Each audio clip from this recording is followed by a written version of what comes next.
天冷了啊，看看东北穿旗袍里面穿什么啊？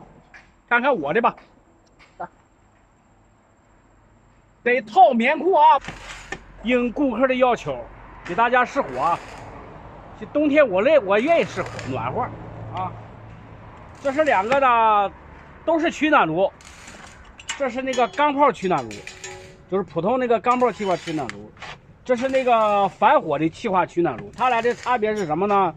这个是加上炉芯是2层结构，这个是3层结构带散热箱啊。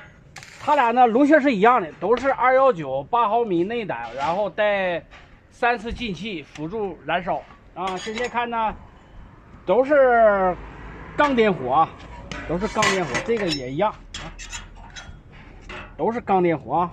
咱现在直观看一下这两个炉的燃烧火力的差别啊。这个是这个钢炮气化炉啊，它的燃烧的火力。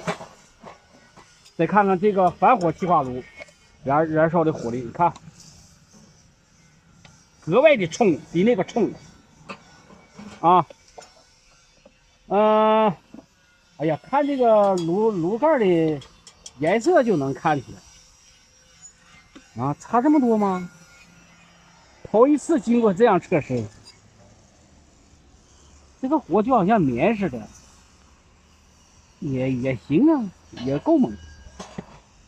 所以说呢，你自己在选炉子、选取暖炉的时候呢，根据你所在的地区的最低温度，还有你房间的取暖面积，来选这种炉子。你看你是选这种普通的钢炮取暖炉好，还是这个反火的气化取暖炉好？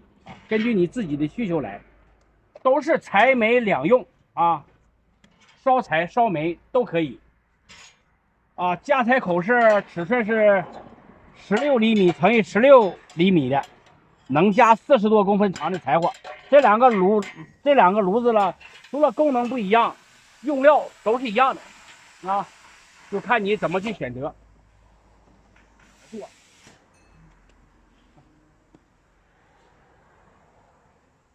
能不能看到反火烧到这儿？